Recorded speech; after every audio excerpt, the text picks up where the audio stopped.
సంస్థోడికి ఇవ్వాలి. ఇది ప్రొవిజన్.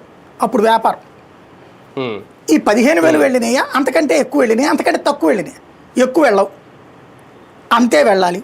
తక్కువ వెళ్ళిందంటే లెక్క, రికార్డు ఉంటుంది, ఎవిడెన్స్. ఇది ఇప్పుడు ప్రస్తుతం ప్రధానంగా హైలైట్ అవుతున్నటువంటి అంశం. దాన్ని తేల్చేటటువంటి పనిలోనే ఉన్నారు. అంటే ఎవిడెన్స్ ఇంకా సేకరించే పనిలో ఉన్నారా? ఎవిడెన్స్ ఆల్రెడీ దొరికితే ఈ పాటికి ఈనాడు జ్యోతిలో ఫోటోలు లెక్కలు వచ్చాయి కదా. అది ప్రధానమైనటువంటిది. ఎవిడెన్స్ ఇంకా దొరకలేదు. అంటే ఎవిడెన్స్ని కలెక్ట్ చేస్తున్నారు. అంటే ఎలాగా అన్నది వాళ్ళకు ఒక పిక్చర్ వచ్చిందట. అది అయిపోయిన తర్వాత ఇప్పుడు నెక్స్ట్ ఫాలో అప్ చేస్తారట వీళ్ళు. మరి టీడీపీ వాళ్ళు సేకరించి ఇచ్చిన ఎవిడెన్స్ ఏంటి సార్? మేమంతా ఎవిడెన్స్ సంపాదించేసాం, ఇచ్చేసాం, అమిత్ షా కూడా ఇచ్చామని చెప్పి. ఇదే అంటే ఇప్పుడు వాళ్ళది ఎట్లా ఉంటుందంటే ఒక రిప్రజెంటేషన్ లాగా ఉంటుంది. ఎవిడెన్స్ ఉంటే కనుక కేసు పోలీసులే కట్టే తీసుకొచ్చి లోపల వేసేవాళ్ళు కదా, ఎందుకు చేయలే బేసిక్గా.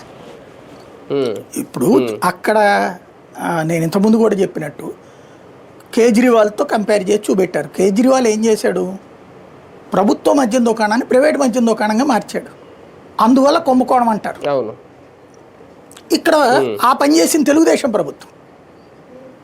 వాస్తవంగా ప్రభుత్వ మద్యం దుకాణాన్ని ప్రైవేట్గా మార్చి ఇవాళ బెల్ట్ షాపు, లేకపోతే కనుక పర్మిట్ రూమ్లో, లేదా అడ్డదిడ్డంగా జరుగుతున్నటువంటిది. ఇప్పుడు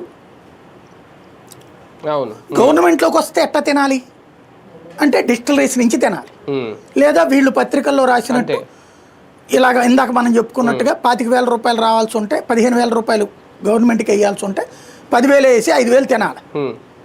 ఇది కానీ ఇక్కడ రికార్డు కనబడిపోతుందిగా.